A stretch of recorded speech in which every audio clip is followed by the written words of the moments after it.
نحمدہ نصلی علی رسولہ الکریم سبحان اللہ.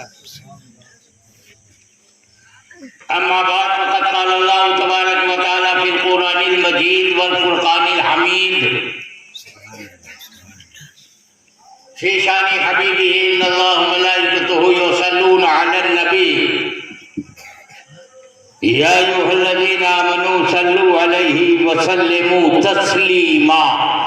اللہم صل علی سیدنا ونبینا ومولانا محمد وبارک وسلم وصلی علیہ صلاة تبقى وتدوم بدوام الملك الحج القيوم. قال الله تبارك وتعالى في القرآن المجيد والفرقان الحميد ولا تقل لهما اف ولا تنهرهما. سبحان الله. صدق الله مولانا العظيم وصدق رسوله النبي الأمين الكريم الرؤوف الرحيم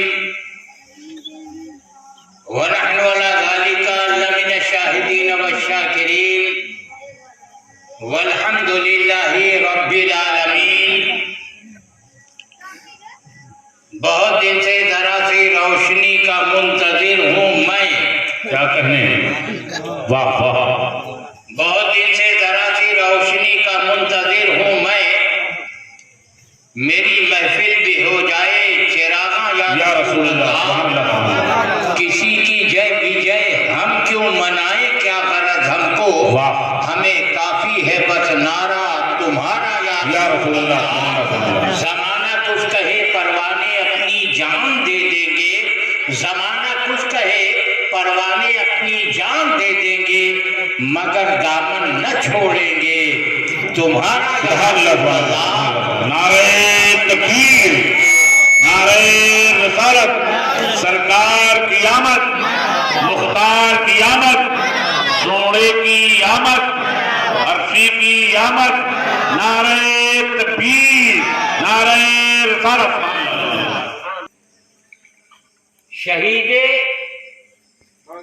کرب و بلا سے ہے کائنات میں حسن. شہید کرب و بلا سے ہے کائنات میں حسن. حسین لکھ کے تو دیکھو حسین ہے کہ نہیں. حسین لکھ کے تو دیکھو حسین ہے کہ نہیں.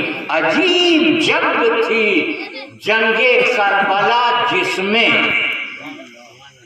عجیب جنگ تھی جنگ کربلا جس میں ہوا جو قتل وہی خاندان باقی ہے. وہی ہوا جو قتل وہی خاندان باقی ہے. نبی اور آل نبی کی بارگاہ میں ایک بار ہدیہ درود پاک.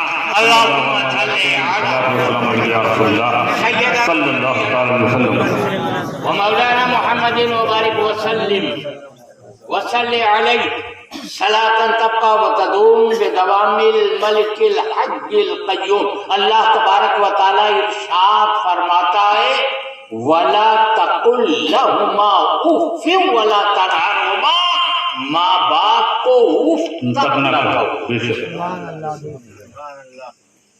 حضرات یہ انتہائی سلگتا ہوا موضوع ہے.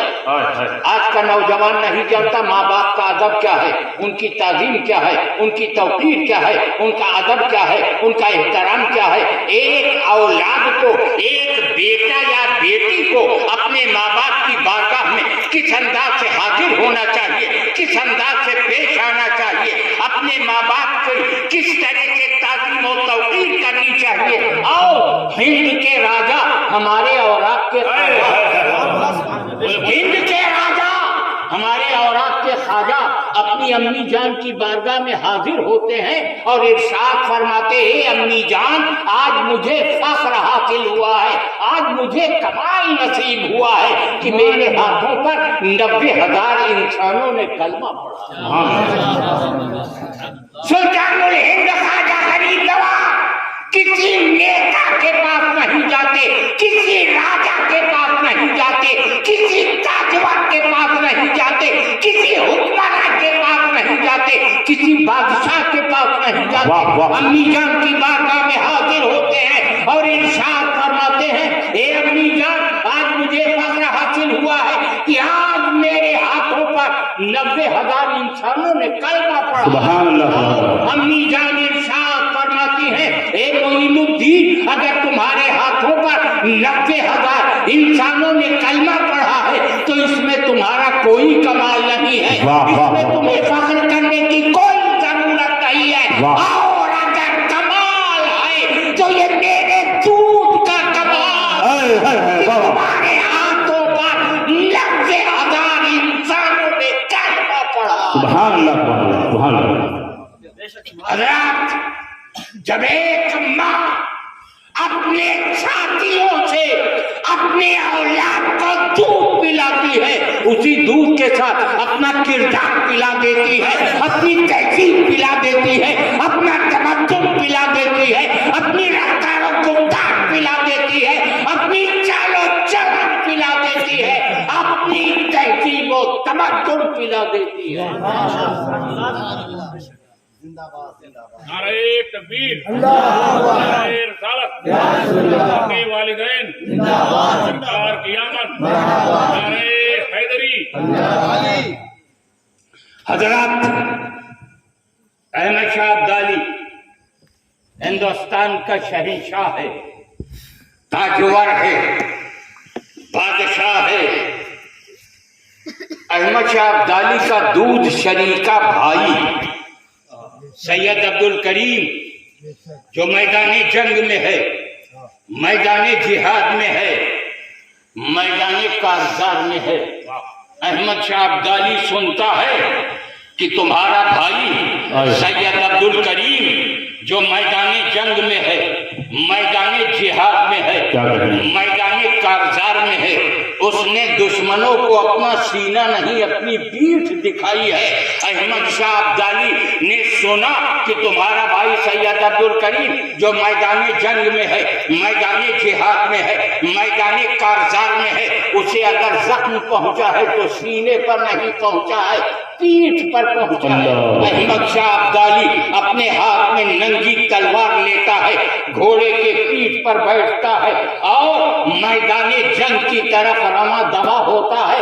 احمد شاہ ابدالی کا گزر ایک پھوس کے ٹٹی کے سامنے سے ہوتا ہے، ایک جھوپڑی کے سامنے سے احمد شاہ ابدالی کا گزر ہوتا ہے، جو احمد شاہ ابدالی اس جھوپڑی کے سامنے سے گھوڑے کے زین پر بیٹھ کر جا رہا تھا، گھوڑے کے ٹاپوں کی آواز سنی، ایک ضعیفہ ایک بڑھیا اس پھوس کی ٹٹی جھوپڑی میں بیٹھی ہوئی تھی، جسے آنکھوں سے دکھائی نہیں پڑتا تھا۔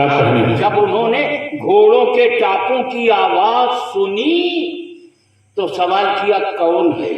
ہمارا وقت کا شہنشاہ ہے، تاجور ہے، بادشاہ ہے، احمد شاہ ابدالی ہے۔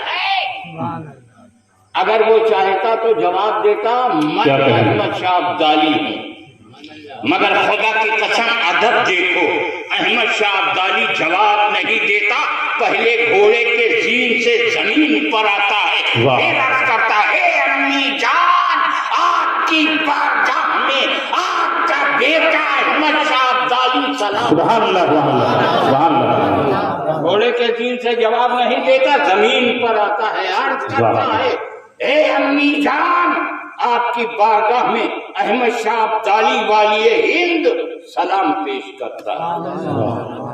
امی جان ارشاد فرماتی ہیں اے احمد شاہ ابدالی جنگ کا زمانہ ہے، پرآشوب زمانہ ہے، پرخطر زمانہ ہے، دشمن کے جاسوس ایک ایک چپے پر نظر رکھے ہوئے ہیں، اور اس پرآشوب خطرناک وقت میں یکا و تنہا بغیر حفاظتی گارڈ کے تم یکا و تنہا کہاں جا رہے ہو؟ احمد شاہ ابدالی جواب دیتا ہے امی جان میرا دور شریکہ بھائی سید عبد الکریم جو میدان جنگ میں ہے، میدان جہاد میں ہے، میدان کارزار میں ہے، میں میدان جنگ جا رہا ہوں، اس لیے کہ میں نے سنا ہے کہ میرا بھائی سید عبد الکریم جنہوں نے دشمنوں کو اپنا سینہ نہیں اپنی پیٹھ دکھائی ہے. میرے خاندان کی یہ ریت رہی ہے کہ ہم نے ہمیشہ دشمنوں کو اپنا سینہ دکھایا ہے, کبھی پیٹھ نہیں دکھایا ہے. اے امی جان, میرے ہاتھ میں ننگی تلوار ہے, برہنہ شمشیر ہے. ہم میدان جنگ جا رہے ہیں, میدان جہاد جا رہے ہیں, میدان کارزار جا رہے ہیں. اگر سید عبد الکریم, میرے بھائی سید عبد الکریم کو سینے کے بجائے پیٹھ پر زخم پہنچا ہوگا تو میں اپنے ہاتھ کی تلوار سے اپنے بھائی کی گردن اللہ آؤ قربان جاؤ. امی جان ارشاد فرماتی ہے, اے احمد شاہ ابدالی,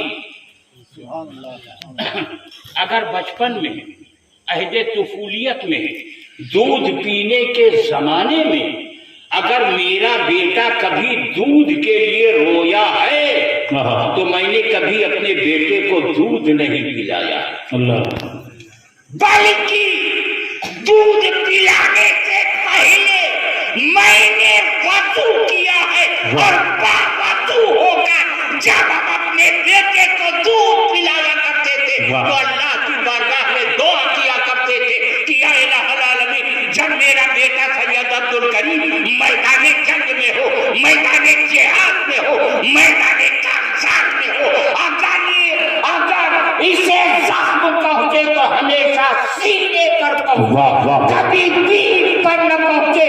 اگر ہم نے اپنی اولاد کو بے وضو دودھ نہیں پلایا ہے تو اللہ تبارک و تعالی ہماری دعاؤں کو قبول کرے گا, رب نہیں کرے گا. جو مانگنے کا طریقہ ہے اس طرح مانگو, در کریم سے بندے کو کیا نہیں.